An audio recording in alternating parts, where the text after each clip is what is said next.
Selamat malam para netizen dimanapun kita berada. Salam inspirasi bagi kita semua. Wow, wow, wow, wow. Ternyata para ahli dan saksi di 01 dan 03 sudah menemukan titik temu di situ begitu kan.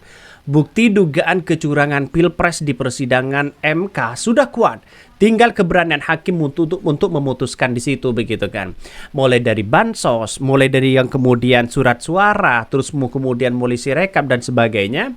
Saya kira bukti itu sudah cukup hampir 85%. Karena bukti-bukti yang ada bisa saja ya dengan adanya bukti dari para ahli 01 dan 03 di situ ketika menyampaikan bagaimana situasi politik di pemilu di 2024, menurut saya pribadi 85%, maka bukti itu cukup menjadi acuan sebagai bentuk dugaan-dugaan yang kemudian bisa salah satunya bisa membatalkan bagaimana capres-cawapres. Salah satunya misalnya Prabowo atau setidaknya wakil dari Prabowo akan dibatalkan di situ begitu, atau bisa saja diskualifikasi. Ini tanda-tanda sudah semakin dekat begitu kan. Maka saya berasumsi bahwa kenapa Prabowo sekarang itu sudah mulai ingin bertemu dengan Ibu Megawati. Salah satunya mungkin satu sisi ada yang kemudian diprediksi akan meninggalkan Jokowi satu sisi. Tapi satu sisi ingin melihat Jokowi tidak ingin bahwa Prabowo begitu kan ya harus tetap berada di genggaman dari seorang Jokowi. Dan inilah yang kemudian kepentingan-kepentingan ini semakin menguat kepada publik begitu. Salah satunya di persidangan yang kemudian dianggap bukti yang sudah kuat di situ begitu kan, bukan tidak mungkin yang saya katakan tadi bisa mendiskualifikasi ya apa yang kemudian dilakukan putusan-putusan dari Mahkamah Konstitusi. Jadi saya kira ini yang akan menjadi catatan penting kepada kita dan akan menjadi sejarah baru kalau ini MK bisa membatalkan ya dugaan-dugaan yang kemudian ditemukan di situ begitu kan. Bukti dugaan kecurangan Pilpres di persidangan MK sudah kuat, tinggal keberanian hakim untuk memutuskannya. Apakah hakim akan berani di situ ya? Kita menanti kejujuran dan keberanian para pejabat MK. Ada yang mengatakan bubarkan saja. Yang selama ini MK sudah tercoreng oleh paman si Gibran. Bagaimana kalau sudah tercoreng seperti itu begitu kan? Untuk mengembalikan marwah ya MK hari ini begitu sulit kecuali mereka membatalkan bagaimana dugaan-dugaan yang kemudian ditemukan di situ begitu kan, membatalkan antara capres cawapres apa yang kemudian hari ini yang dianggap sebagai menang di situ begitu kan. Tapi kita tunggu saja. Saya yakin dan saya yakinnya bahwa apa yang terjadi selama ini endingnya sudah banyak yang tahu, terutama dari sinyal kuat dari tulisan dari Ibu Megawati begitu kan yang kemudian kemarin sudah beredar di situ begitu menandakan bahwa MK tidak akan bisa berkutik di situ dan bahkan semuanya hal yang biasa saja begitu. Saya kira ada dua hal di MK yang akan diputuskan. Pertama, bisa saja diskualifikasi adalah Gibran Rakabuming Raka. Yang kedua, tidak begitu kan ya. Masih 50%. Dalam artian bahwa ya Prabowo tetap dilantik, Gibran tetap dilantik di situ begitu. Ada dua hal pilihan itu kalau menurut saya. Tapi dengan adanya ini jangan saya sampai sejak dulu begitu mengamati MK itu ya seperti itu. Endingnya pasti seperti itu. Saya kira tidak akan berani membuat terobosan baru di Mahkamah Konstitusi hari ini. Karena Indonesia itu terjebak pada undang-undang. Satunya ini, satunya itu, satunya ini, dan sebagainya begitu. Karena undang-undang yang selama ini dilakukan diputuskan MK itu bersifat mutlak di situ begitu kan. Maka sebenarnya inilah keberanian juga bertentangan dengan undang-undang yang lain begitu kan. Masalah etika dan sebagainya, terus kemudian masalah marwah, ya cawe-cawe di sana begitu kan ya. Ya sebenarnya kalau ingin demokrasi maju ya putuskan saja di situ begitu, kabulkan saja. Tapi kalau demokrasi kita ingin ya ini itu aja ya ya gimana begitu kan ya. Jika MK pro Jokowi maka sudah semakin endingnya Ada yang mengatakan ya bikin ya konten hoax aja nih ya, cuma modal nyinyirin. Sebab ya sebar hasutan, sebar fitnah ke sana kemari. Memang cuma itu yang dimiliki introspeksi. Nah, ini banyak sekali komentar-komentar dari netizen begitu kan.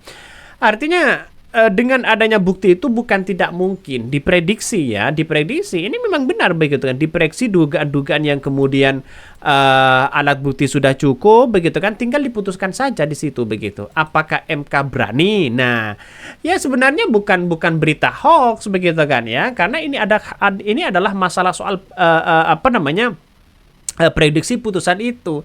Tapi bagi kami memprediksi endingnya tetap sama tahun 2029 dengan hari ini begitu kan.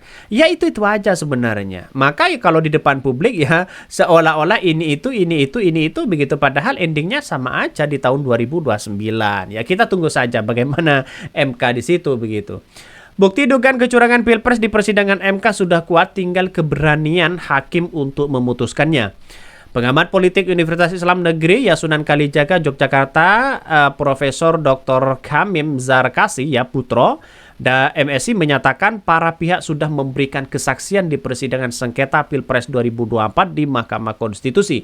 Menurut dia, bukti kecurangan Pilpres sudah kuat, ya tidak baik formal maupun ya material. Saat ini tinggal menunggu keberanian majelis hakim memutuskan apa yang sesuai dengan rasa keadilan. Bahkan ya dari rangkaian persidangan di MK, saya kira mungkin mayoritas rakyat Indonesia menyatakan hal itu. Bukti kecurangan sudahlah kuat. Sebenarnya sudah banyak bukti-bukti sebelum disidangkan seperti film Dirty Vote itu sudah sangat terang benderang. Nah, ini sudah banyak yang dimunculkan di situ begitu kan ya. Berbicara terkait dengan adanya kecurangan ya. Ya kita lihat saja, semua pemilu itu pasti mengalami yang namanya dugaan-dugaan kecurangan yang ada begitu kan. Maka hakim ya Mahkamah Konstitusi sebenarnya ini bertindak ya, sudah saatnya di situ. Di negara demokrasi modern sudah saatnya mereka melakukan terobosan baru ya, yang menang bisa jadi kalah apabila mereka melakukan kecurangan begitu kan. Kalau kecurangan-kecurangan yang kemudian hasil pemilunya hasil curang, maka bisa saja dibatalkan begitu kan, seperti negara-negara yang lain. Jadi kalau dia berasumsi MK kepada patokan adalah kemenangan kuantitatif dari KPU, saya kira ngapain ada persidangan, apain ada ini dan itu begitu kan. Jangan-jangan hanya omong kosong saja begitu. Bisa saja seperti itu begitu. Karena selama ini apapun yang dilakukan oleh KPU, siapa yang menang di KPU, merekalah yang menang. Mau disidangkan dengan apapun mereka tidak bisa karena dianggap sebagai ya kuat dalam undang-undang mereka begitu kan. Saya kira ini yang akan menjadi catatan penting, walaupun toh pada hakikatnya ini ada kecurangan, itu ada kecurangan dan sebagainya. Ya, tapi saya rasa sebagai Mahkamah Konstitusi bisa memutuskan dan berani di situ begitu. Ya, kalau itu aja saya kira tidak mungkin akan negara kita akan maju begitu kan. Kalau itu aja begitu ya. Ketua Pusat Studi Kebudayaan Indonesia dan Pengembangan Pendidikan Keamanan ini mengungkapkan dalam mekanisme di persidangan sengketa Pilpres, pembuktian tetap harus dilakukan. Dan saya melihat dua ya penggugat baik 01 dan 03. Bahkan ya menurut dia tidak harus semua atau 8 hakim MK yang berani memutuskan perkara ini secara adil dan bijaksana. Dia sepakat dengan pernyataan Todung Mulya Lubis yang menyebutkan cukup 5 hakim MK yang punya keberanian untuk bisa menjadikan Indonesia ke depan lebih baik. Bahkan Hamim ya menilai berdasarkan rangkaian jalannya sidang dan komposisi 8 hakim di MK, masa depan demokrasi Indonesia bisa diselamatkan. Nah, saya sering berkali-kali mengatakan bahwa kalau Indonesia ingin maju ya jangankan hal dugaan-dugaan yang kemudian muncul dugaan kecurangan, harus memang semuanya bertindak harus benar-benar jujur begitu kan. Ya Mahkamah Konstitusi kalau memang ada pelanggaran sesuai dengan undang-undang mereka, tindak dong mereka begitu. Apa solusinya begitu kan. Kalau hanya dibiarkan ya itu aja, maka ini akan demokrasi sampai kapanpun mau ganti hakim sana sini begitu kan ya tahu-taunya itu aja di situ begitu, sehingga menurut saya pribadi harus berani mengambil sikap ini begitu. Maka kita tunggu saja. Kalau hasilnya curang, maka semuanya tidak akan baik-baik saja untuk memimpin bangsa kita. Siapapun itu orangnya, begitu kan ya. Mungkin itu yang kami sampaikan ya, tonton terus channel Hodari Podcast Rakyat ini kan ada berita-berita menarik dan viral setiap harinya. Salam para netizen, salam inspirasi bagi kita semua. Jangan lupa di subscribe channel YouTube Hodari Podcast Rakyat ini.